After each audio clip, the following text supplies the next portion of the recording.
Ladies and gentlemen, welcome back to the channel. It's me, Rhyme118 here today. We're going to be talking about Celtic and the January transfer window now. There's no big games coming up anytime soon. There's no games coming up anytime soon, actually. We're in the middle of the winter break for Celtic. Celtic are over in Dubai doing a tour, so all the games we are playing aren't anything that are competitive or anything like that. They're all going to be friendlies all over in Dubai, and probably won't care too much about them. But, you know, it's an important time for another reason, because it's an important time. This is where we get to try and improve the squad halfway through the season.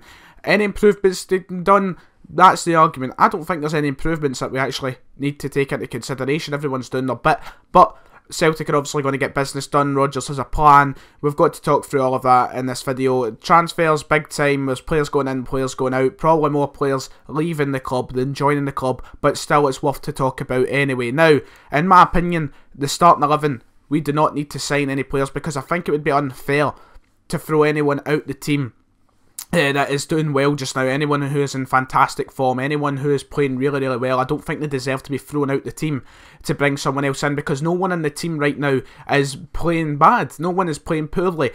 From goalkeeper to striker, everyone is having a solid season. Everyone's doing well. There's not one player on there who has been, you know, lacking and it needs to be replaced. But when it comes to depth, I feel like that's where we need to improve. Our depth in the team needs to be improved. You know, we have obviously got good players who can come off the bench in most positions. Obviously, Griffiths, who's still not, you know, we don't know what's happening with Griffiths. Is he a solid backup now?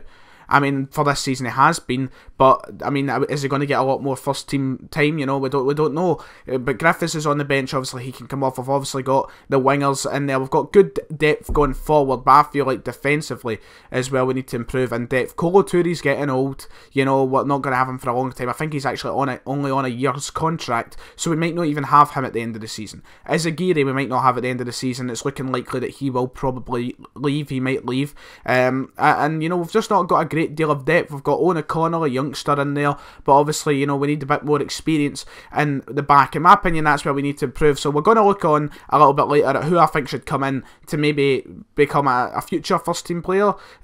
By chance, you know, there's a few youngsters out there, but I mean, some actual experienced players. Is there anyone Celtic who can they can actually sign to bring in that could be a solid, you know, backup in those positions? But the big news is that Celtic are actually about to make their first signing of the transfer window. And that's coming in the form of Kouassi, I believe his name is, from Krasnodar, a central midfielder. We're spending quite a hefty amount on him, £3 million for this player, for Abui. Now, I'm going to refer to him as Abui. I think it's Kouassi, but I'm going to refer to him as Abui just now.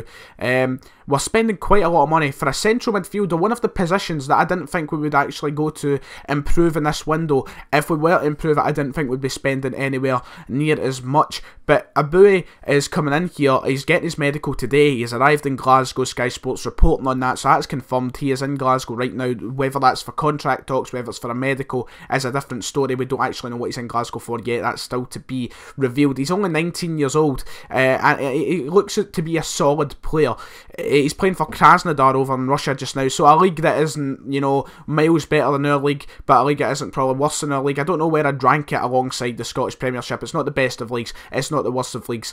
I don't know where I would rank the Russian league, but if I look at the stats here, I've got it all wrote down, like what he is actually. We're paying £3 million for a 19-year-old, and I'm very surprised that I think that's a lot of money, considering it's someone who I don't think is going to even get into the first team for quite a bit, because Armstrong's on form, Brown's on form.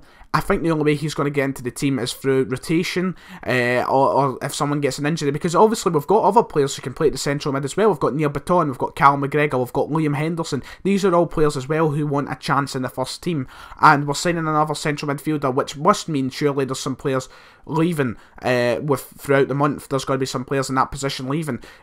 Probably we might get Liam Henderson out on loan. We might end up selling Neil Baton. Who knows? I hope we sell Neil Baton. I'm not the biggest fan of him, and we could probably get a decent amount of money for him, $1 million or two for Neil Baton. So I mean, if we were getting that, sell him. But he's played 18 games this season, scoring 2 goals. No, sorry, he's assisted 2 goals and scored a goal. This is all stats that have been taken from the website Transfer Market, so everything is down to them. That could be wrong, could be right. I think it is right though. I remember hearing similar stats on Sky Sports. But we're paying quite a tad of money for such a young player. I mean, £3 million, that is not a lot to maybe, if some people are watching this from England, to your clubs, Manchester United, for example, any Premier League club.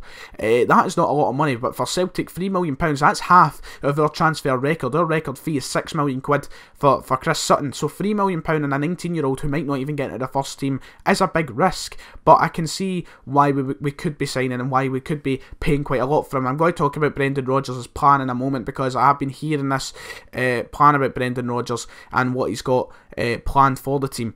We're also linked, and this has just been breaking this morning. I've been seeing quite a lot of this over the internet. Obviously, you can't take the internet's words for being true. It might not be true, it could be false, but there has been a lot of rumours flying around that we have joined the race for Nottingham Forest's Henry Lansbury. Henry Lansbury is a central mid as well, so it looks as though Rodgers is wanting to improve the midfield area, which I didn't think he would be doing. Well, especially the central midfield area. I didn't think he would actually been going in to improve that area of the team. I thought he would be more defensive, maybe out in the left wing, because we've not got a lot of depth there.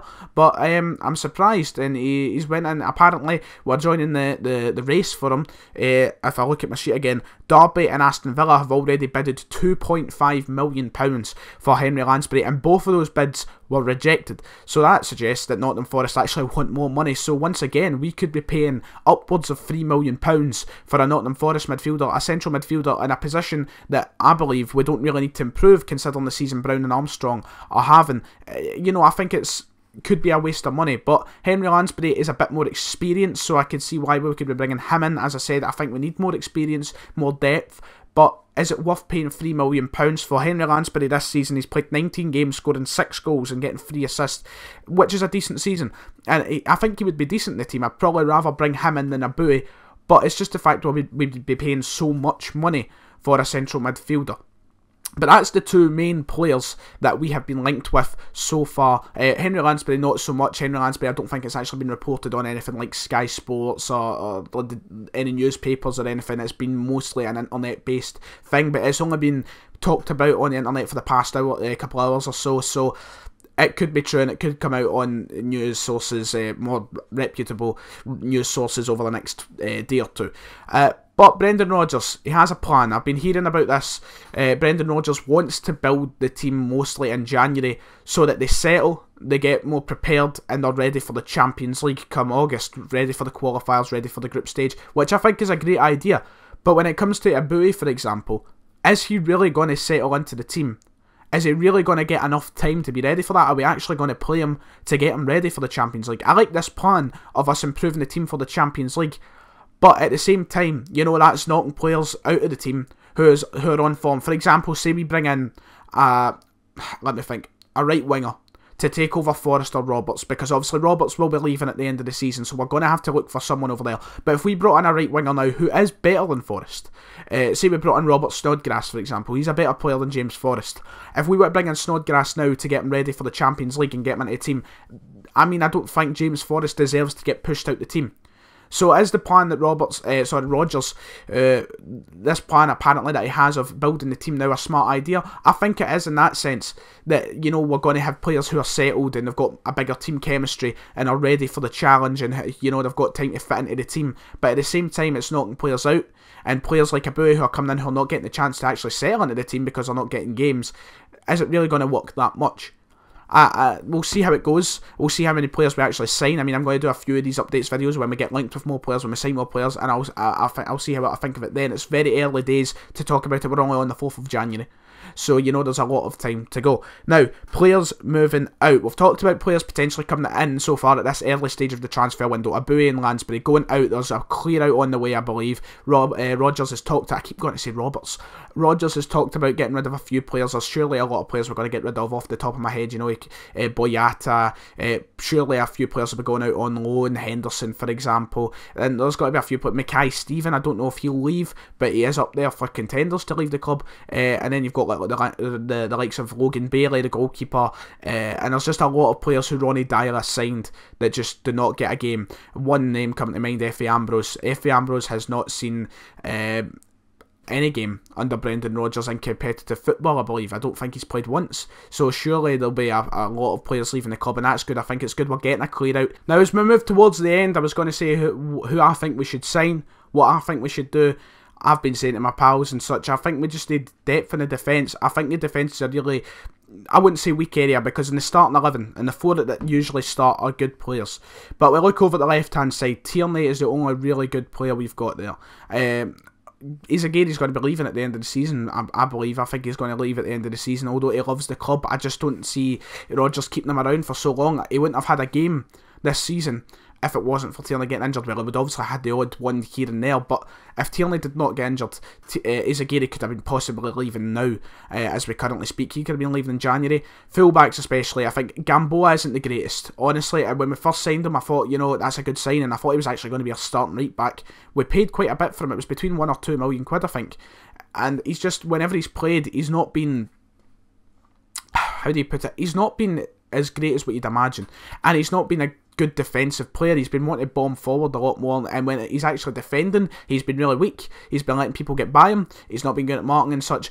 I mean, I like the guy, but I think we just need a bit more depth there. And then at the centre-backs as well, Toure might be leaving, but Yata and Ambrose look to be leaving.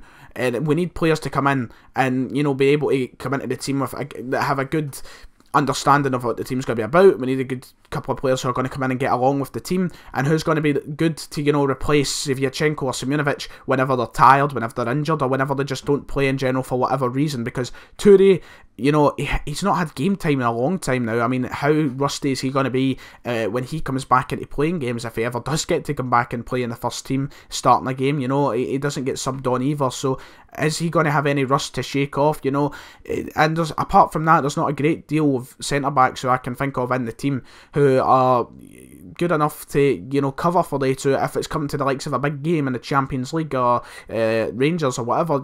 I think we need a bit more depth in the defence. Players that I think we should go for in the defence altogether. Callum Patterson, I think he'd be a good signing for the right-back position. I think we just need to look for a good quality centre-back. I can't think of any off the top of my head, because honestly it's difficult. At the start of the season I would have said Shane Duffy, bring him in. He would have been a great signing in my opinion, but obviously he's just went to Brighton he just went at the start of the season, so obviously he's not going to move. And plus Brighton look as though they're going to be getting promoted to the Premier League within the next few months. At the end of the season it looks as though they'll be going up, so he's not going to leave Brighton, who have just been promoted, to come to Celtic. So we've got to look for a good centre-back. There's a few out there we could go for, a few Scottish guys, a few English guys, whatever nationality. Just bring someone in. I think we need depth. That's what I'd do, and we'll see how it goes over the next month, what Rodgers tries to do, what he tries to improve. By the looks of things right now, he's focusing on the midfield, which I'm surprised by, but we'll see how it goes. So guys, that's been it for this video. I'm going to do a couple of these throughout the month, maybe one halfway through and towards the end, and whenever we go for a big signing or whatever, I'll talk about it then. I'll talk to you about transfer. So guys, if you enjoyed it, hit the like and subscribe button. Thank you all for watching. From me, Rumour. I'll see you guys next time.